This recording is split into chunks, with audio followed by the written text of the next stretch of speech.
Going for boost over. Well, I think going for boost if you're a boost merchant, like someone like AJ or someone, you go for boost.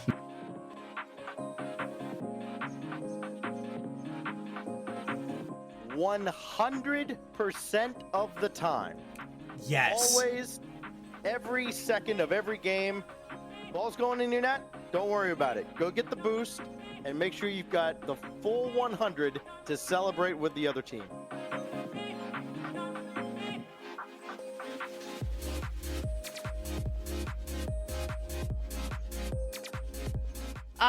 Boost over ball is a good time when your opponent is dribbling towards your own corner and you know it has no threat to go into your net at all, and your teammate is behind you for sure. If all of those align, it's better to just take your corner boost, let him just dribble into the wall for useless, and force him to go back with 0. That would be a better time to take boost over ball.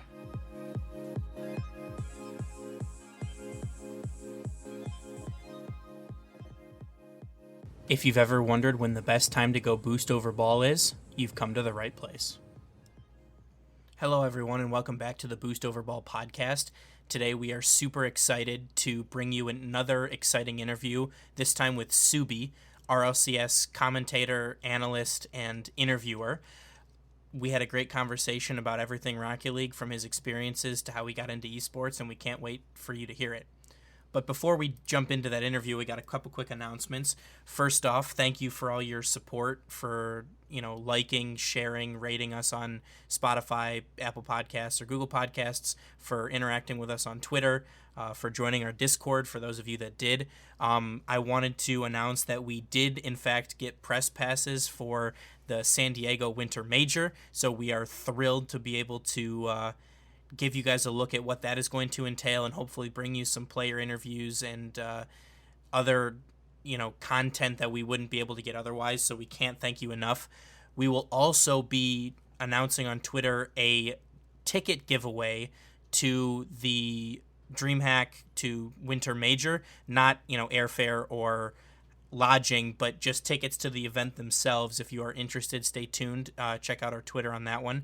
And next week will be our Winter Major preview episode, where we will talk about our predictions, kind of some storylines going into the major and all of that stuff.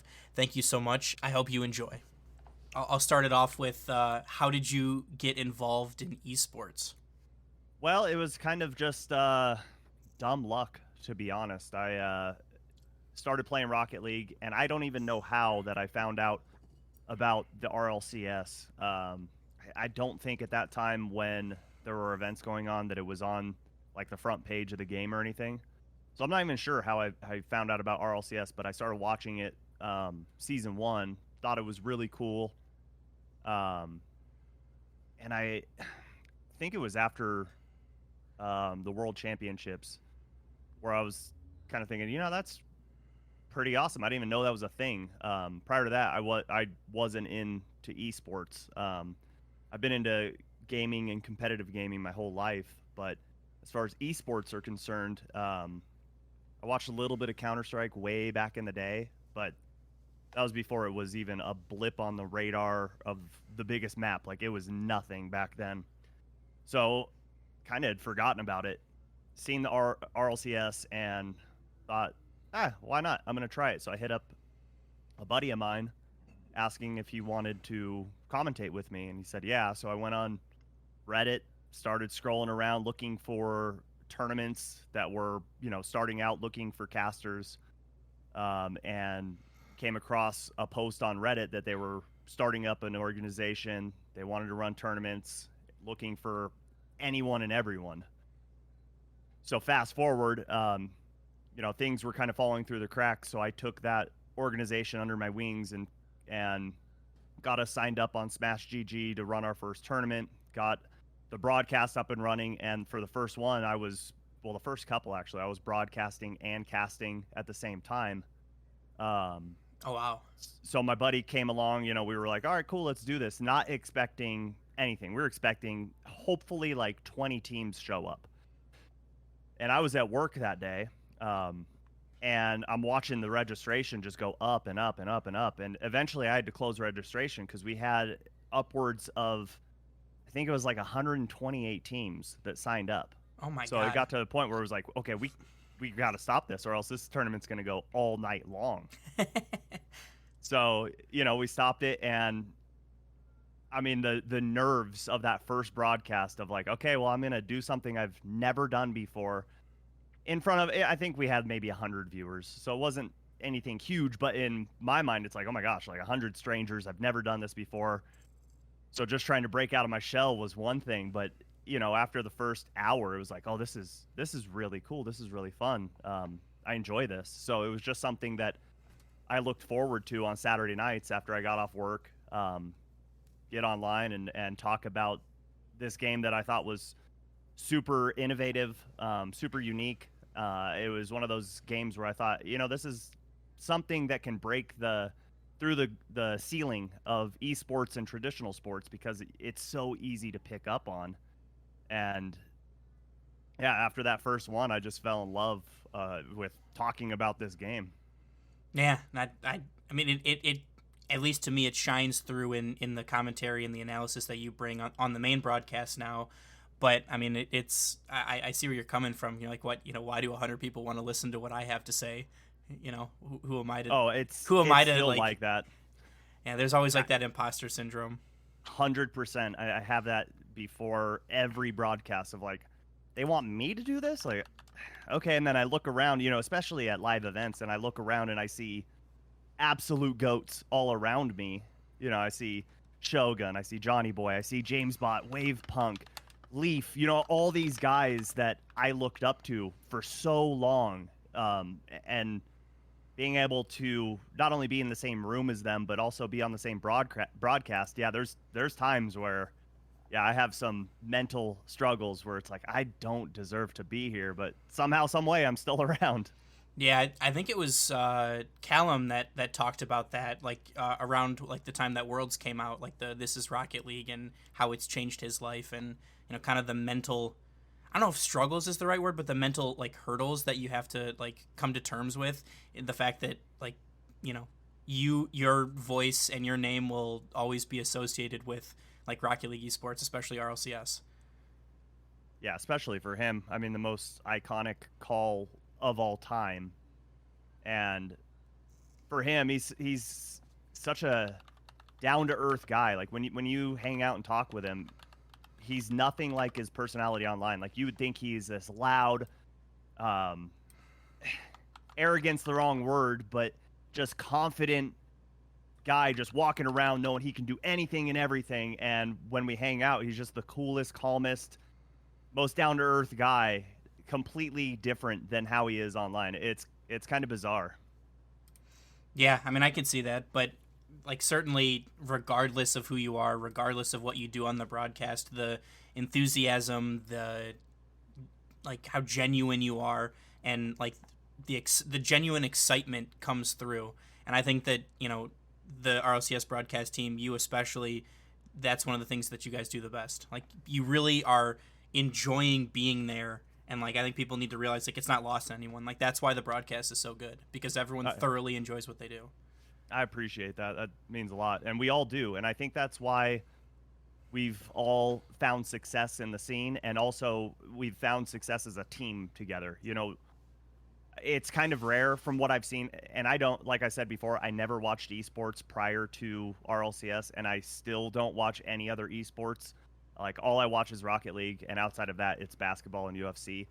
So from what I've heard, at least, is it's really rare for a talent team to even like one another, let alone like hang out, get along, do things together. And when we all get together for live events, it's like the boys are back in town. We're getting back together. We all go out to dinner together. We hang out. We go, if there's a pool at the hotel, we're down by the pool together. We go to the hotel restaurant, and we all take out our notepads. We do notes together. It's really a special team that we have. There's no egos. Everyone loves one another. And I think that's what makes us different than all the rest, is we actually get along, and we actually love this game that we talk about. Like, we want to make it the biggest thing on earth. We want to share our passion with the world and show everyone why this game's awesome.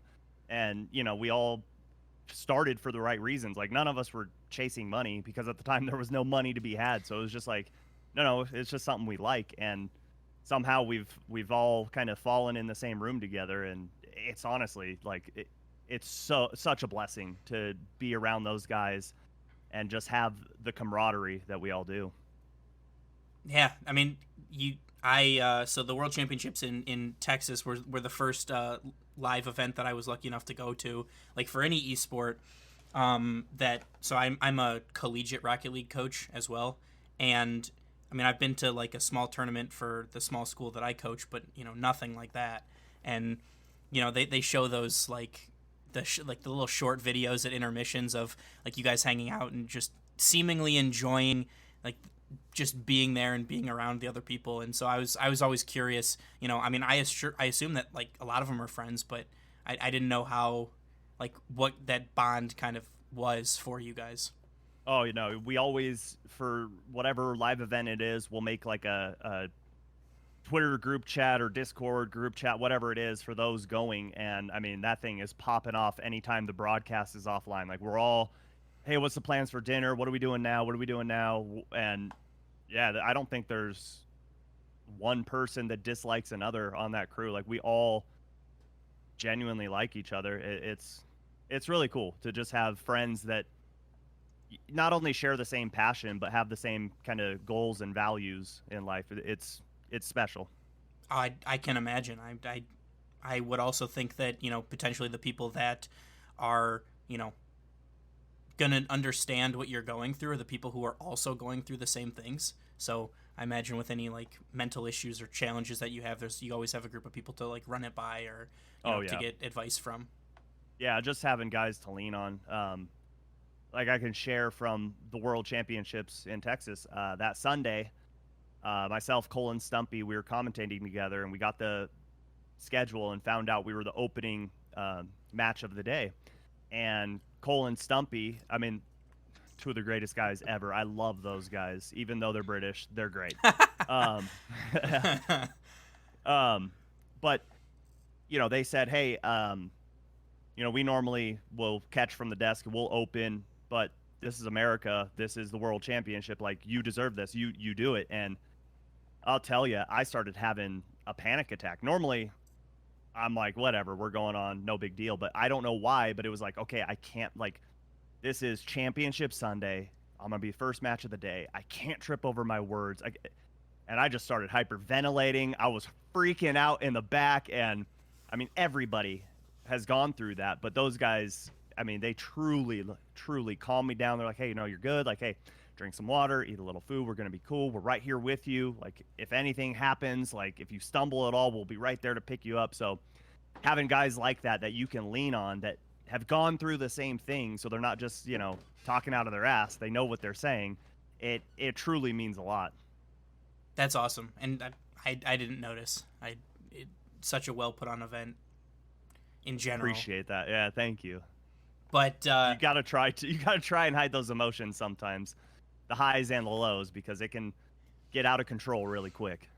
Yeah, I mean, I can. So, I certainly have teams that I like to root for, and I assume everybody does, right? How can you not in Rocket League? But no, I'm completely unbiased. I don't know what you're talking about. Oh, exactly. I was how do you work to kind of mask the your own personal like rooting interests versus trying to be a little bit unbiased? I mean, I know it's like you said you watch basketball, and a lot of the ESPN guys who do like the basketball analysis, generally they try to be unbiased. The people who are calling the game don't make picks, stuff like that. But on the RLCS desk, they all make picks, and it's, I think, a kind of cool.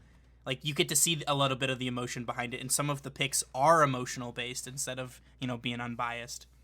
Right, and people want that for a desk segment. Like the LA Winter Major last year, people were just sitting there waiting on pins and needles for teammates to yell out G2. Like, you knew it was coming, and you wanted it. Like, that's what makes it special. And sure, it annoys some people where they're like, oh, this guy's biased, but okay, he's a human being.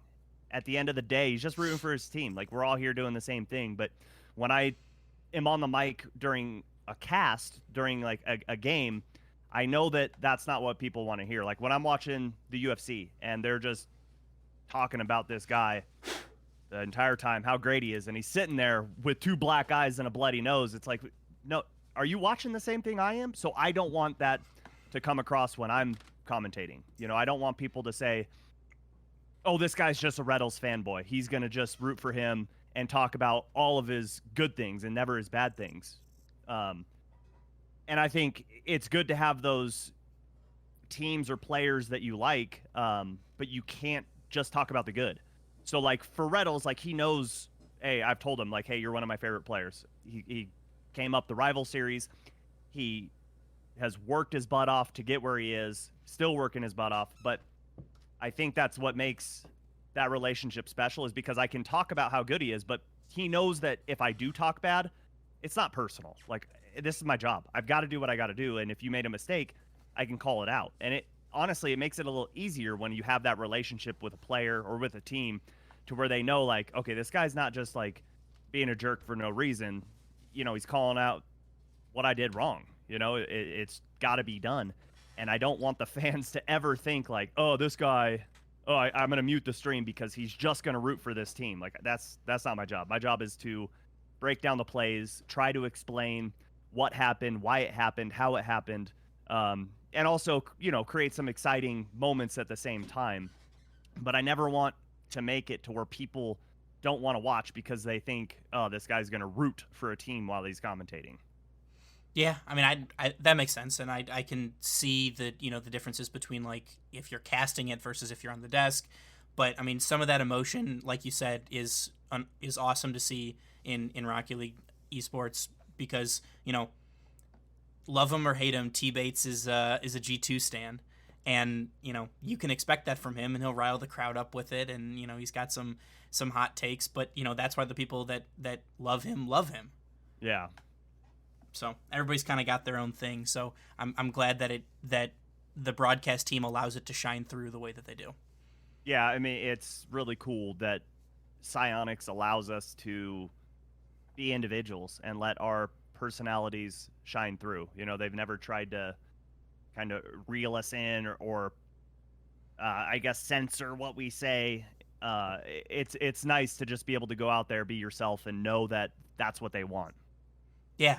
I mean, it's cool to see. I mean, I don't have a ton of experience watching other, like, you know, esports like COD League or Overwatch League or anything like that, but, you know, it seems to me that in the Rocket League community, from my limited experience, is, you know, I think people would be just as excited, you know, to meet you in San Diego as, you know, meeting Reynolds, right? I mean, people are just ecstatic, you know, take pictures, autographs, all that stuff, but, like, it's almost a cool experience to see people get so excited to meet, you know, the broadcast talent as well as, you know, other prominent people in the scene. Yeah, and that's something I'll never get used to. It's the weirdest thing. I mean, don't get me wrong, I love it, but it's like, that's when, you know, you just start feeling like, what? Why? Like, I'm not really me. Okay, okay, I'm glad to. Yeah, definitely. But me, really? Like, I remember sitting at Worlds, and funny enough, Reddles was standing next to me. And I turned to him. I was like, dude, look at that line for you. And I know it wasn't, but it seemed like it was wrapping around the arena multiple times. Like, you couldn't see the end of this line. I'm like, geez, this is crazy. And I had like 4 people in front of me. And then Reddles, he had something to do. I don't know what it was, so he had to leave. So he didn't get to everyone in that line. So I just stepped over kind of to my left. And I was like, all right, well, I'm no Reddles, but if you guys want to hang out, I'm here. And I think it was like half the people just left. But yeah, the other half were like, all right, I guess I'll talk to him. Yeah, I mean, everybody's got unique experiences and cool stories to bring to the table, especially if you've been involved in the scene as long as you have. I saw, like, I did a little bit of research and saw through Liquipedia that the first kind of major event you were involved in was the 2018 Worlds. Is that right? For like, yeah, for big RLCS. Time event. Yeah, big time event was that.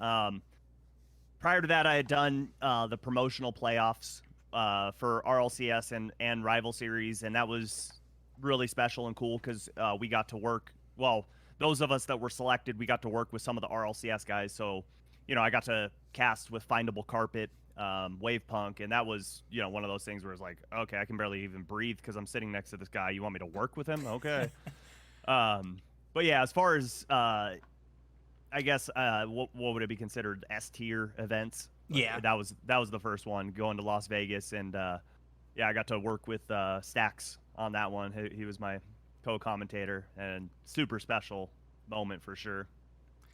Yeah, so I've actually been fortunate enough to interview Stax on the show, and I'm sorry.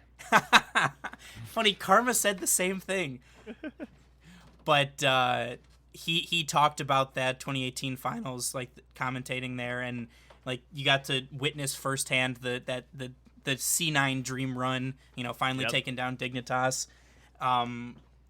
So that's certainly a huge moment. Do you have a favorite, either like a favorite LAN memory that you have?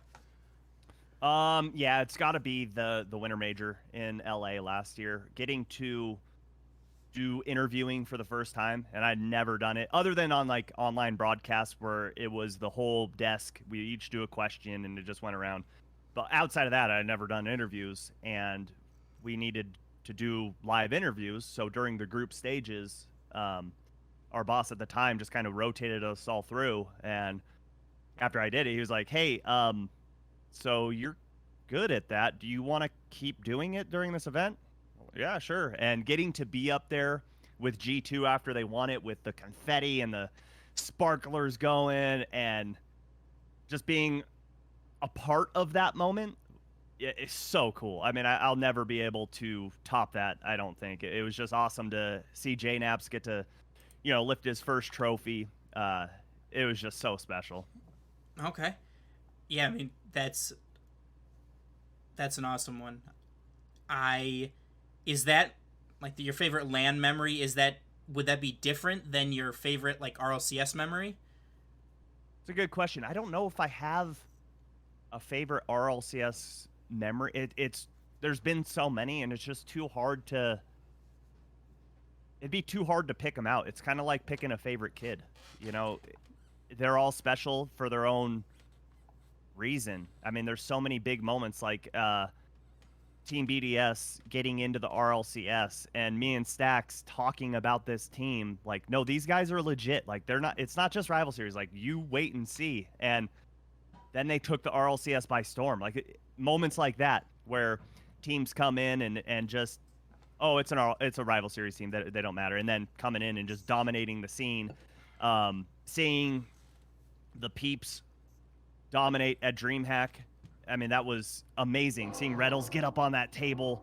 I know it's not RLCS, but I kind of put it under the same banner. Yeah, there's way too many to even consider picking a favorite moment just out of RLCS. I mean, for myself, like I said, yeah, the Winter Major. But I can't pick one. It's too impossible.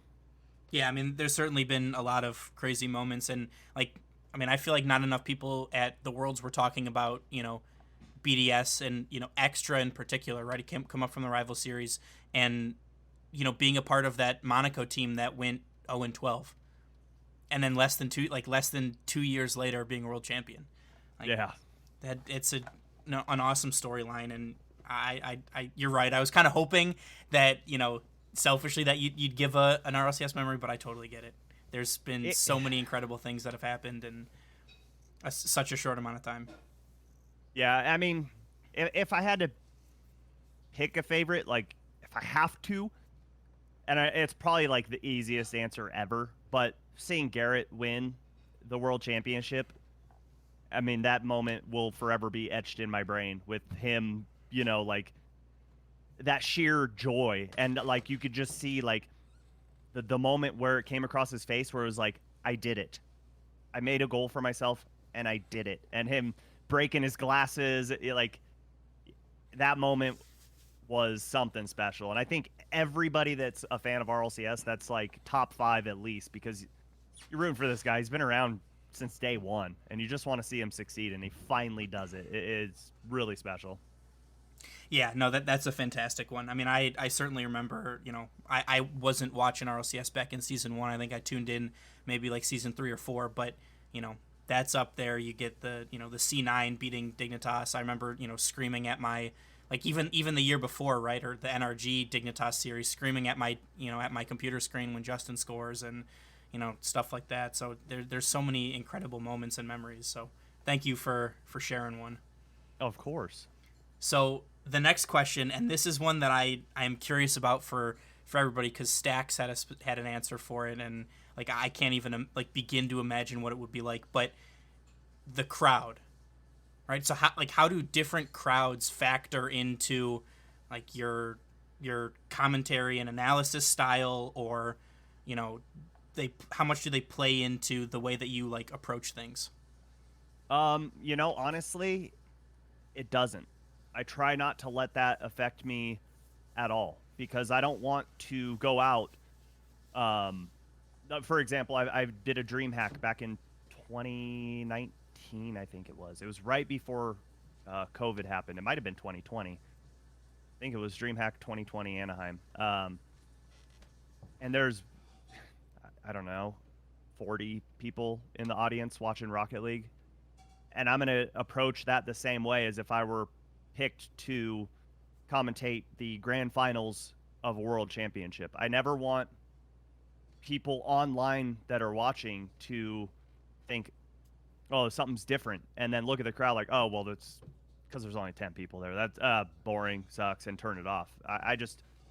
I'm appreciative of the crowd, and I love the crowds. Worlds in Texas was insane. 14,000 people, it was absolutely nuts, and I love that. And I wish we were at 100,000. That'd be rad. But at the same time, my approach, I don't care if there's 2 people watching, and I don't care if there's 200,000 people watching. I'm going to do the exact same thing that I do every single time. I'm just going to try and bring the same thing. And then, have you? I mean, you've casted OCE. You've done a couple EU events. Have you gone in person to those regions, or were those just online? I've been to London. I went to the spring major there. That was awesome. But as far as traveling goes, that was my one and only time to Europe. And I've been to Canada twice for events. So does we still have this whole the NA versus EU kind of mentality for a lot of the people who, for some of the pros, Reddle's included in this, but does a quote-unquote hostile crowd kind of affect you at all? I mean, I know that it's a little bit different for casters, but especially if you're doing interviews for, in NA, if you're doing an interview of an EU player, maybe you're not going to get the same response as if you're interviewing an NA player, or, the best example I think of is Com in London, and how much people love to hate Com. No, that was awesome. For us in the commentary booth, I don't think it really plays too much into it. I know that, European events, especially London, was really important, for Cole, Stumpy, Shogun, Gregan. It was special for them. Hey, we get to have an event in our hometown, and that's super cool. But I don't think it affects us much as the players. And I'm a big fan. I've always been a big fan of traditional sports. So, I've seen the comments online of oh, we shouldn't boo the players. We shouldn't do that. I understand it for a small portion of it, but at the same time, this is a competition. Root for the team you're going to root for, boo the team you're going to boo for. But at the end of the day, when Com gets knocked out of the tournament, tip your cap to him, applaud for him. That's what we're here for. Hey, yeah, he was the bad guy. He took that role upon himself. But you got to appreciate what he did. They made a cool run. They made it interesting. But also, yeah, I mean, if you're coming into hostile territory, you better expect to be booed. That's a part of what this is. Yeah, for sure. And I mean, I know that the broadcast team in general, they do a good job, especially on the desk, right? Because when you're in the venue, you hear the desk, and they certainly know what the crowd's going to cheer for if they want a response, right? Saying at Worlds, it's saying something positive about a FaZe or a G2. but if you want to boo or, you know, a little bit of a mixed response, you talk about one of the other regions. So, you know, I'm sure that like plays into consideration a little bit, but it's cool to hear that it's not as much as you'd expect. Yeah, and if I'm up there interviewing a player and, you know, I've got a North American in Europe or European in North America, I'll generally know how well they'll be received. You know, like if I'm interviewing Com in Europe, I know the crowd's going to boo. So I'm not going to come out and say, hey, let's hear it for Com, because I know it's going to bring boos, unless he's kind of giving indicators that that's what he wants to hear. Then, okay, yeah, then we'll lean into that. But yeah, I'm pretty good at reading the room, I guess, and kind of knowing like, okay, this player, we're going to get some cheers. So I'm going to ask the crowd, hey, let's give it up for this guy and get that place popping off. But if I know it's going to be a bunch of boos, I don't want to purposely put that guy through that. That's a good point, and I've never really thought about that. You know, for the most part, I feel like all of the, you know, on-stage interviews that I've seen in the broadcast, been, you know, seen in person, have gone very well. It seems like, you know, the questions are well formatted, and you kind of like, pardon me, sorry about that. Oh, you're good. That, like, how do I want to say this? That the crowd has accepted the interview and like welcomed the player pretty well. Like there's never, like, at least, you know, except for Com, when he's like, you know, bring it on, like, let's hear it. People generally do a good job of, you know, being accepting of whoever the interview is with. And I kind of thought that, you know, at first thought you think, oh, well, the fans, you know, kind of realize that it's just you know, it's one player, like, but there's probably more onus on the interviewer and, you know, the staff for coming up with good questions and, like you said, being able to read the room and understanding what questions are good to ask and what aren't. Yeah, I kind of take the mindset of, if I'm doing interviews, you're kind of like a maestro. You know, you're up there and the crowd's your orchestra. Like, you can get them to do almost whatever you want in a way. Like, if you want a big reaction, like, you can get that. If you want them to kind of be quiet and listen and be serious for a moment, you can get that. You just have to know how to use those little wands that maestro has. You know, you got to get them to hit that beat. It's definitely a skill, but yeah, it's more of just reading like that player and knowing kind of what their personality is, and it's also a little bit of knowing like where you're at and just combining those two. Yeah. Well, that's awesome, and I need to be giving you and the interviewers more credit for being able to do that as well as you do. Well, appreciate that. Yeah, I want to definitely interview more. It's something that I've grown a love for, along with doing commentary. But yeah, I want to make it to where you want to tune in and see that post-match interview. Normally, that's when people get up, grab the concessions, go to the bathroom, blah, blah, blah. But I want to make it to where people are like, oh, hold up. Let's wait a minute or two. We've got some interviews going on. You know, I want people to learn something from the interview. I don't want to go up there and every single time go, hey, you just won. Tell me how you feel. Like, okay, yeah, we get it. We know how they feel. They're probably happy.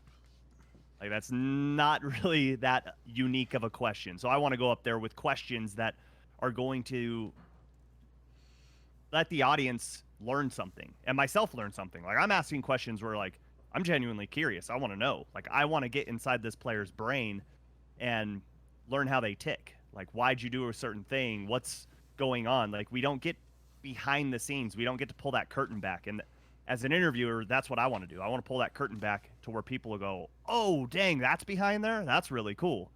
So hopefully I have more opportunities in the future to do that and get to, you know, kind of have some of these players come out of their shell even more. Yeah. And I mean, you've been fortunate, it seems, to be able to have different roles throughout the RLCS broadcast. You've done commentary, you've done analysis, you've done interviews. Do you have a favorite role that you get to perform, or is it just, you know, it's all great? I mean, it is all great. I love everything that I've done, but I also know like what my strong suits are. I think color commentary is probably my favorite, with a close second of interviewing. And then desk is last, not because I don't like it. It's just, for me, it's harder to let my personality out.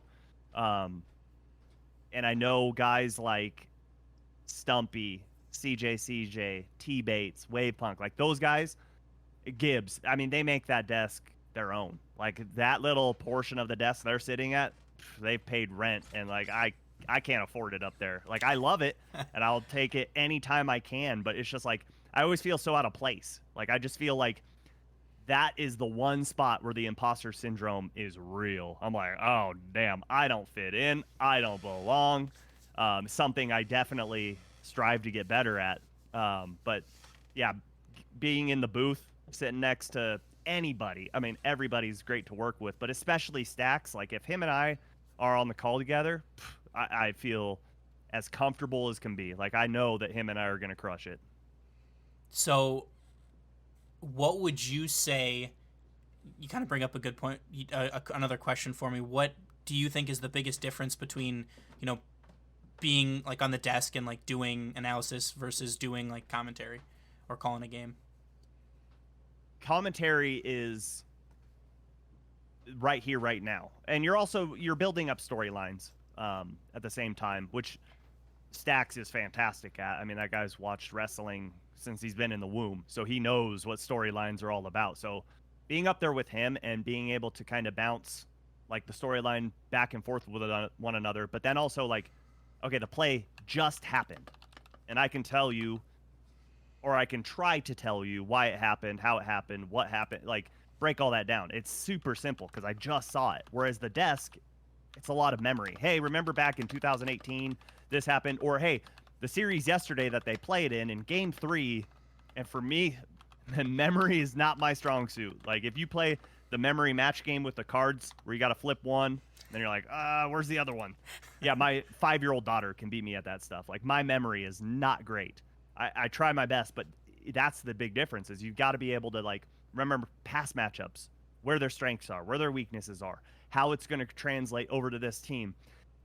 And while I can do it, I just don't feel like it's as smooth, where in game, like I was saying, it's right here, right now. And I can remember that, and I know why it's happening. And the desk is, it's just, I don't know, it's scary. Okay. So, like, doing, like, casting a game is more reactionary, as, you know, where doing the analysis is, like, maybe more preparatory. Like, you have to prepare exactly, a lot and I and that's not to take anything away from, like, having to prepare for matches, like making sure you get names right and, like, all of the notes and things that you guys take. Sure. I'm just talking about more of the general approach. Definitely, yeah. Like, I'm still gonna prep for all my matches the same way. But yeah, the desk ones, I think what's the hardest part is you're on such a limited time. You know, you've got like maybe 10 minutes, and that's not for just you. You've got to share that with 3 or 4 other guys. So you might only get to talk for total like 2 minutes. So you've got to be able to get your points out, clear, concise, have them make sense, while also letting your personality shine, because no one wants to listen to like black and white. Why are they going to win? Like, okay, yeah, anybody can do that, but you've also got to be unique and interesting about it. So that's the hardest part, is like, you don't have much time, and you've got to break down something that should, I mean, honestly, like, you could break down over 20 to 30 minutes. Yeah. I mean, Chicago does like YouTube videos on breaking down matches and stuff, and, you know, he could talk for 45 minutes on a game.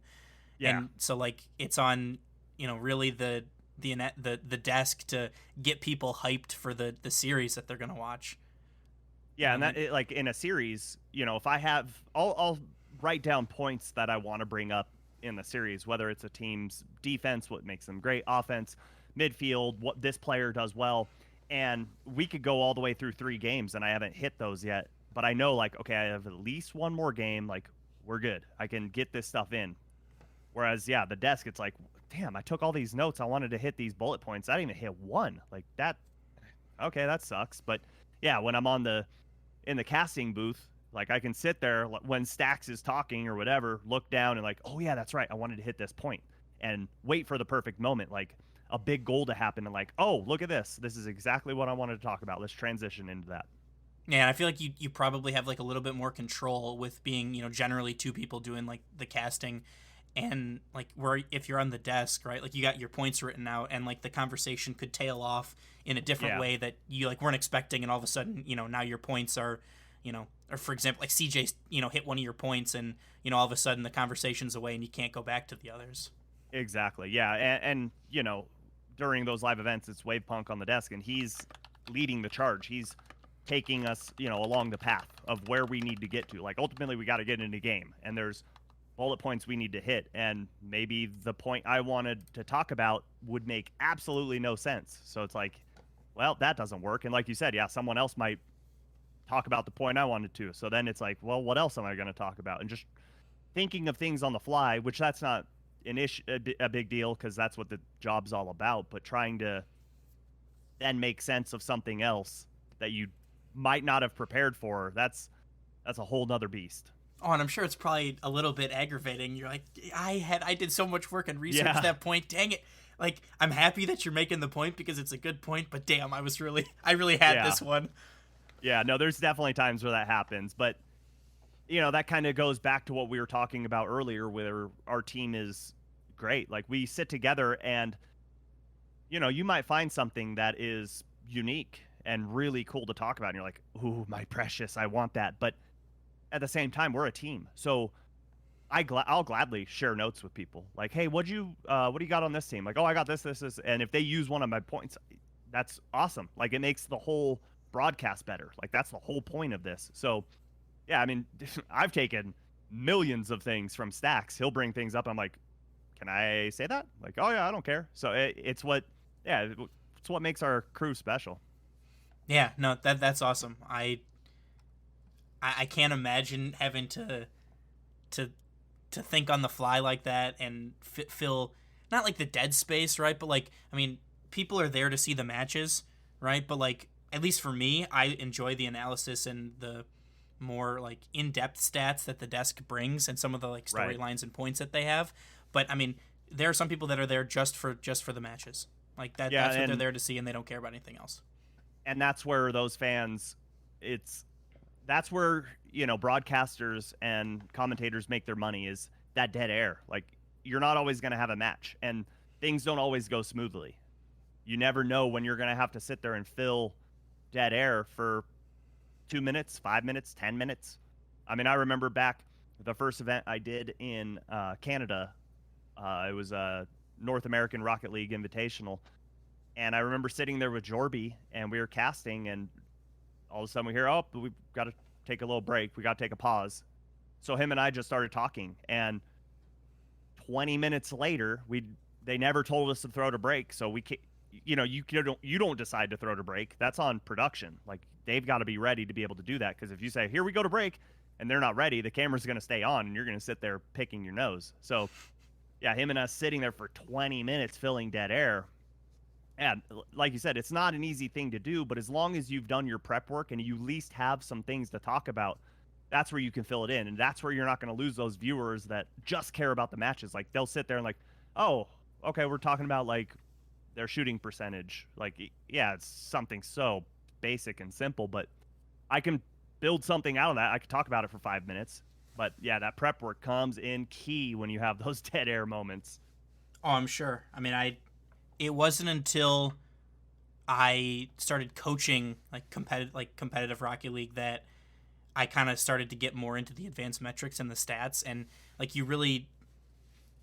it's a different appreciation for the game, for the broadcasting talent, for the people that are able to convey those statistics and to bring storylines and commentary to the general public. Using those is a fantastic skill, and I cannot praise you guys enough for it. Oh, appreciate that. That means a lot. Yeah, I don't have the skills to bring it, from like I understand what the data means and I know how to use it to make a team better, but I don't generally have the ability to be able to convey it to a wider like group of people to like help them understand better. And that's where, again, our team is amazing, because there's I know there's times where I've brought up stuff and I might not have worded it in the best way. And whoever I'm with will be able to expand on it, break it down even further, and then make it nice and smooth. Where I put it out there all wrinkled and they kind of like iron it out. And it's like, oh, thank you for being here. You know, it's nice to have at least one other person to rely on when you're casting. And that's what makes interviewing so terrifying is you're up there alone by yourself. So if you mess up, it's like, uh-oh, no one's here to bail me out. Well, I can agree with you on that one. I thankfully have started to get better at asking questions and interviewing people through this, but at least in this, if I mess up, I can edit it out. So True. I mean, so far so good. But yeah, I mean, yeah, there's no pause button when you're up there on the stage. It's a different type of terrifying.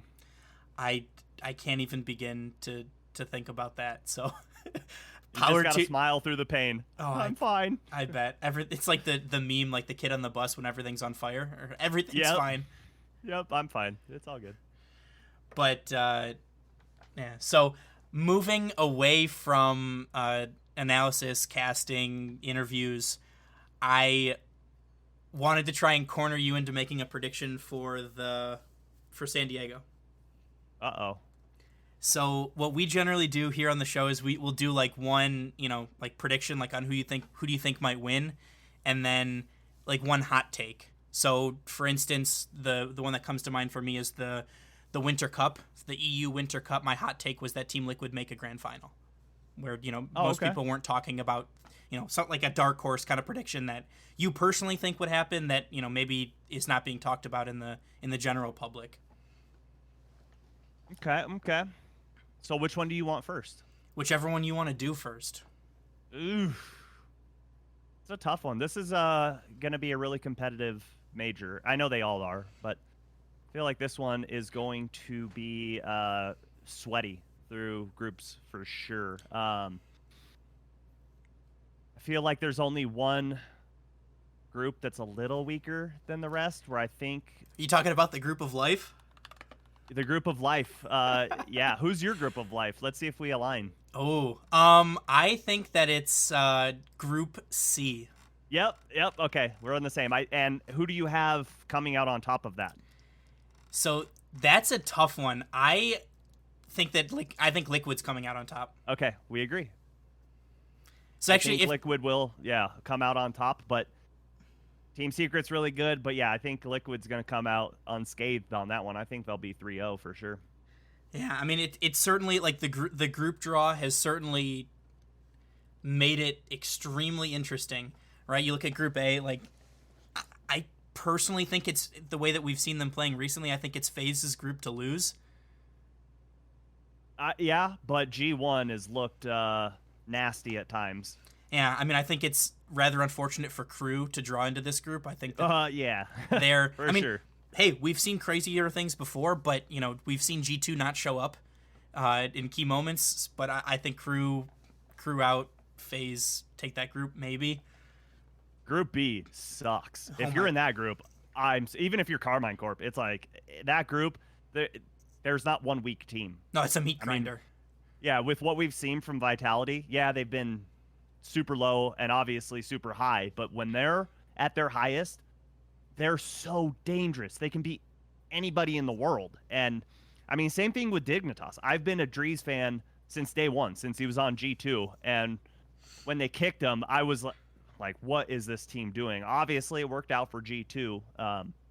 Atomic has been insane. But yeah, Drees is something special, and I think he's got what it takes. He's got the LAN experience, and then yeah, you look at Team Falcons. Obviously, we know what they can do, and the deep runs that they can do. That group, I feel so bad for any team in that one. Yeah, I mean, it's going to be that group is going to be the one to watch. I think because like you said, I mean, Vitality could show up in 3-0. Vitality could also show up and get 0-3'd. I think it's the same thing for Falcons. I think it's, Dignitas for me has always kind of been the NA team that, while I like Drees, I like the way that they play. I think the pickup of Evo was fantastic for them. I think that they didn't so much as make the major as they just like defaulted to the major. Like especially in the invitational, like I don't think that they performed as well as they thought, and they kind of just like squeaked in. Yeah, I've got Carmine coming out on top in that one. So I've got, let's see, Group A.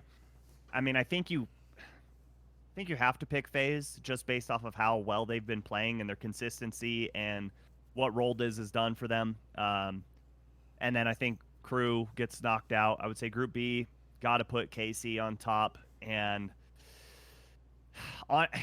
the team that gets booted is honestly a coin flip, a 3-sided coin flip. I think all three have the potential to win. This is such a dumb analysis. Like, all three can win, all three can lose. But I hate to say it, but I think Dig is going to be at the bottom of that one. I think so too, but I think this one could also be a tiebreaker scenario. Like, one team moving on via, game differential or goal differential. Like, I think it could be close.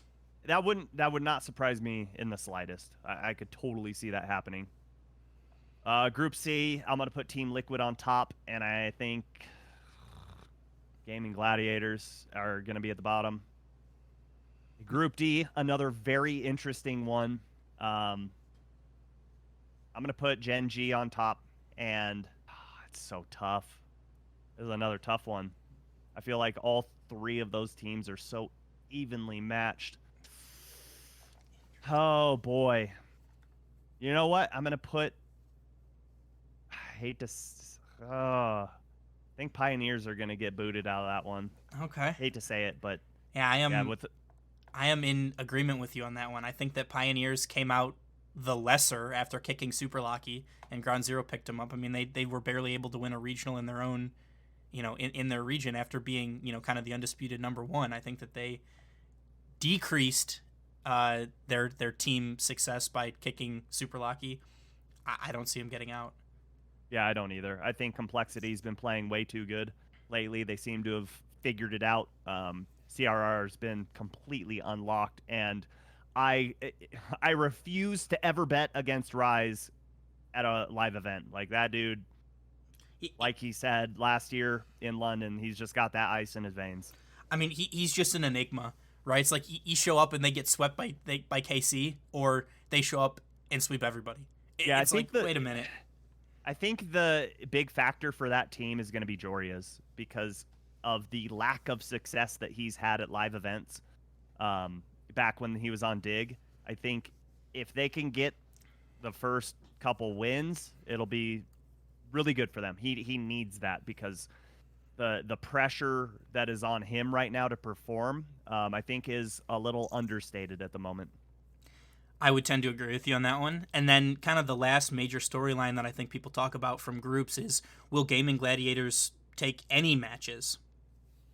Because like in the last event, yeah, no APAC team was able to take any games at all. They went 0-9. They went straight out. I don't see them winning a series, but I do see them winning a game or two against Ground Zero. Yeah, I mean that would certainly be a storyline, because they have their pretty big rivalry with Elevate right now from APAC, and their goal is to do better than Elevate. I know Marky loves beating Elevate. He was talking about it on like Rizzo and CJ and Johnny's podcast.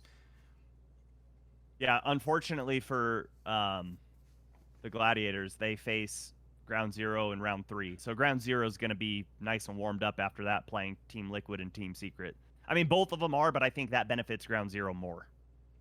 I would agree with you as well. And there is a potential possibility that could be for the deciding factor, right? Like that could determine who goes and who stays. Because I could see Team Secret and Team Liquid winning both of their matches, before that. And which, quite frankly, I think Team Secret, Team Liquid is going to be a phenomenal match.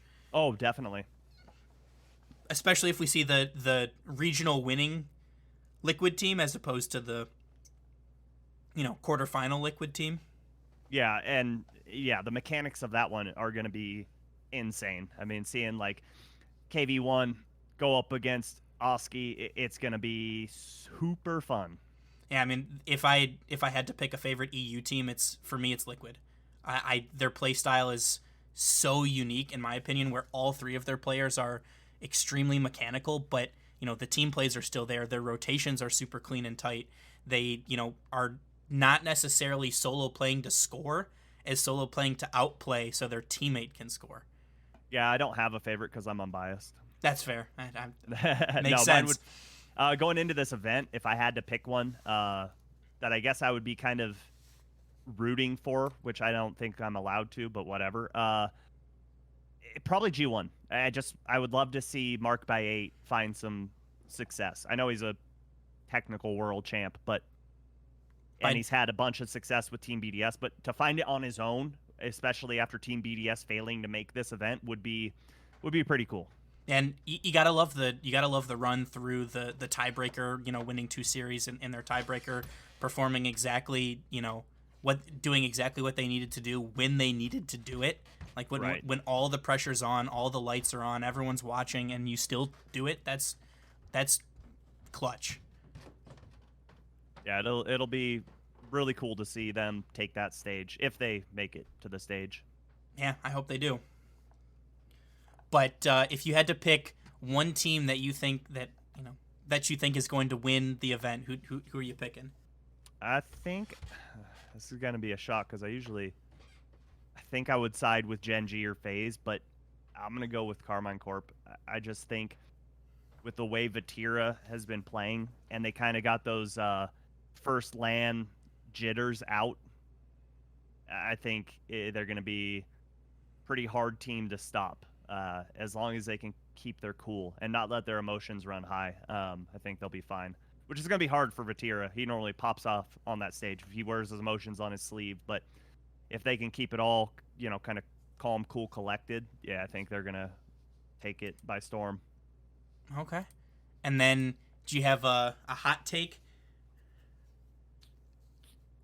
Hot take. Stax comes out for an announcement, trips over his feet, face plants, and continues with his team announcement.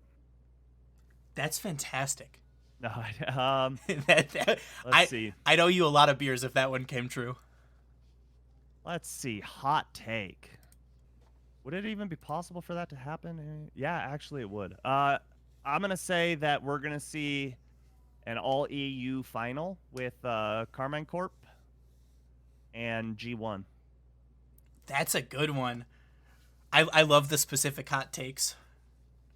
I think that's what we're going to see with KC coming out on top. But I think, yeah, I'll say G1 in grand finals is my hot take. I could see that. Yeah, that G1 would be an incredible result for them. And I think that the EU fans would be quite pleased to see an all EU final as well. 100%. But that's a really good one. May have to step mine up. What's yours? I was going to say, so I think that Carmine Corp will win as well, but my hot take was that Team Liquid will win. I think that they will beat Carmine Corp in, where was it? Where did I see? In the semifinals? No, that's not right. Can they even play before the grand finals? Technically, they could. I mean, depending on how they place. Yeah, they could get second. No. Wait, yeah, see, they Group could. C. They could. They'd be the semifinals if they played each other. Well, I mean, right? Let's see. Group D for second place. They could technically still play if they both got second place in their groups. Yeah, but I was gonna say it's Team Liquid takes down Carmine Corp. And I think it's gonna be more emphatic than some people might like a 4-1 or a 5 or a 4-2 instead of a longer series. Yeah, I could see it happening. It's just, yeah, what Team Liquid shows up because they have such a large gap between their floor and ceiling. Yeah, and also if it's LAN Carmine Corp or online Carmine Corp. Exactly. So, I mean, there's certainly a lot of variance with all this stuff, but it's always fun to make predictions, even if I'm wildly incorrect most times. Yeah, it's always fun to play what if. Exactly. But I got one more question for you, and this is our go-to last question. You can answer however you desire, whether you want it to be a real answer or a funnier one. But when is the best time to go boost over ball? The best time to go boost over ball.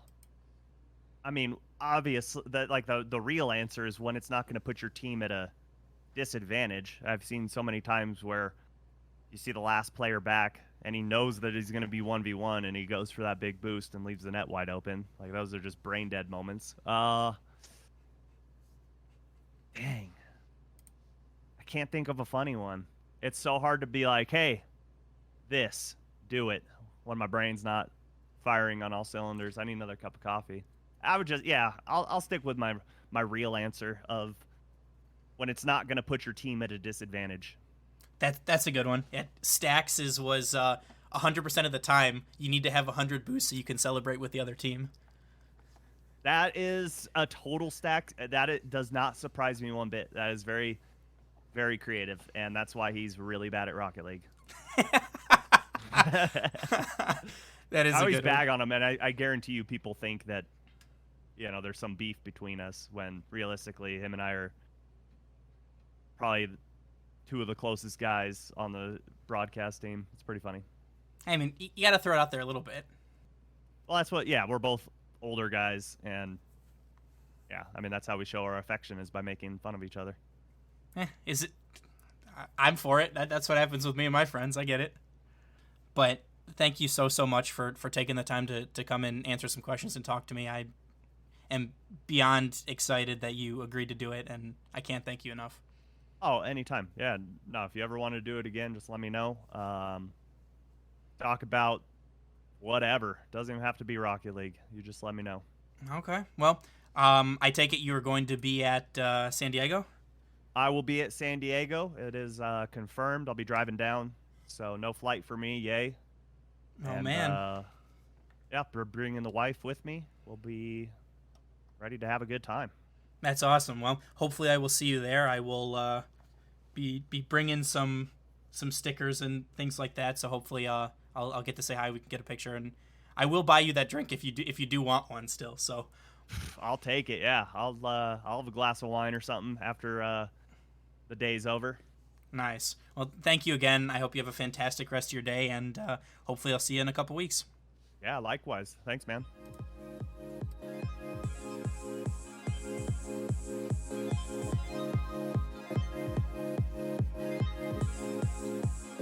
Thank you for listening to the Boost Over Ball podcast.